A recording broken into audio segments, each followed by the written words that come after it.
Break के बाद खबरों में आपका स्वागत है। छत्तीसगढ़ में धर्मांतरण को लेकर एक बार फिर बवाल मचा हुआ है।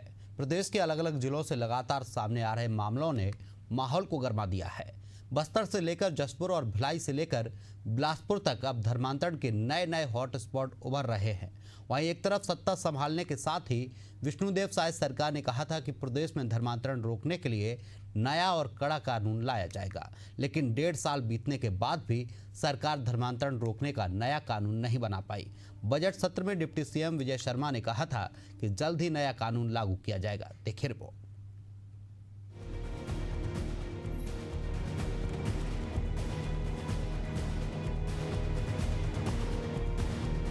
धर्मांतरण के मुद्दे में हिंदू संगठनों की सक्रियता बढ़ी है, जो टास्क फोर्स बनाकर प्रार्थना सभाओं की आड़ में चल रहे कथित धर्मांतरण के खिलाफ मोर्चा खोल चुके हैं। हाल ही में भिलाई और बिलासपुर में सामने आए मामले इसके ताजा उदाहरण हैं। अकेले न्यायधानी बिलासपुर में ही बीते 6 माह में 30 से ज्यादा ऐसे मामलों पर हंगामा मचा, जिसमें प्रार्थना सभा के आड़ में धर्मांतरण में न केवल आरोप लगे हैं बल्कि आपराधिक मामले भी दर्ज हुए हैं। हिंदू संगठन बाकायदा टास्क टीम गठित कर धर्मांतरण के खिलाफ हल्ला बोल रहे हैं, दबिश दे रहे हैं और इसका पर्दाफाश भी कर रहे हैं। लेकिन दूसरी तरफ कई जगहों में हिंदू संगठनों पर इसके आड़ में गुंडागर्दी करने के आरोप भी लगे।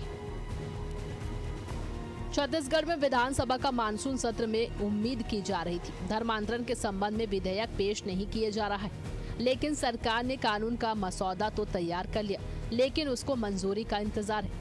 इस मसौदे में सभी विभागों की सहमति नहीं बन पा रही है और इसलिए ये कानून अटक गया है। वही धर्मांतरण के मुद्दे में डिप्टी सीएम वरुण साव ने कांग्रेस सरकार को आड़े हाथों लिया है। उन्होंने कहा कि पिछली सरकार में ऐसे मामलों पर कोई कार्रवाई नहीं होती थी, लेकिन अब अवैध धर्मांतरण करने वालों पर सख्त कानून और कार्रवाई दोनों हो रहे हैं।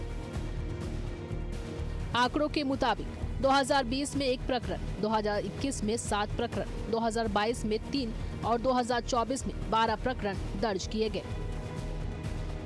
इस साल मार्च तक राज्य में 4 मामले दर्ज किए गए। आंकड़ों से ही साफ होता है कि धर्मांतरण की जड़ें इतनी गहरी जमी हुई है कि धर्मांतरण होता तो लाखों में है, लेकिन उसके खिलाफ दर्ज मामले दहाई तक भी नहीं पहुंच पाते।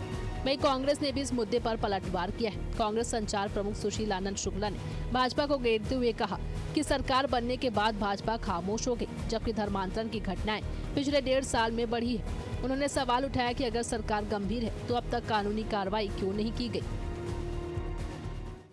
पिछले 1.5 साल में प्रदेश में धर्मांतरण की घटनाएं बढ़ी है। भारतीय जनता पार्टी जब विपक्ष में थी तो धर्मांतरण को लेकर खूब हल्ला करती थी। अब पूरी तरीके से भारतीय जनता पार्टी मौन है।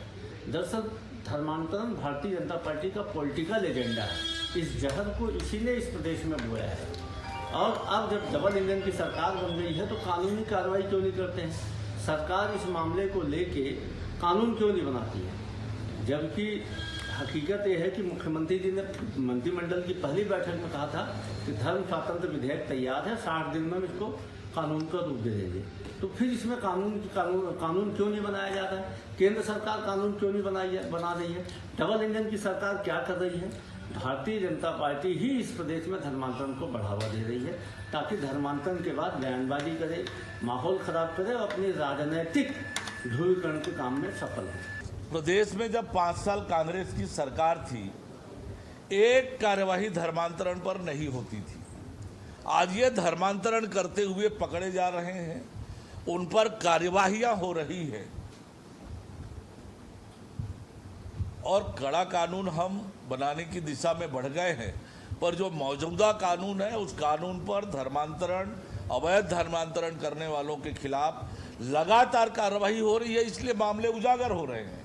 आपके समय में तो कार्रवाई होती ही नहीं थी, क्योंकि आपका खुला संरक्षण और खुली छूट थी। अधिकारियों ने चिट्ठी लिखकर इस बात को स्वीकार किया था, चाहे वो कमिश्नर हो, एसपी हो।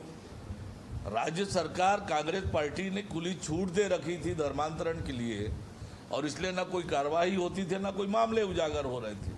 पर पूरे प्रदेश में खुलेआम धर्मांतरण हो रहा था। आज धर्मांतरण के मामले निकल कर आ रहे हैं, इसलिए क्योंकि कार्रवाई हो रही है। चलिए आपको समझाते हैं कि धर्मांतरण के लिए कौन से कानून हैं।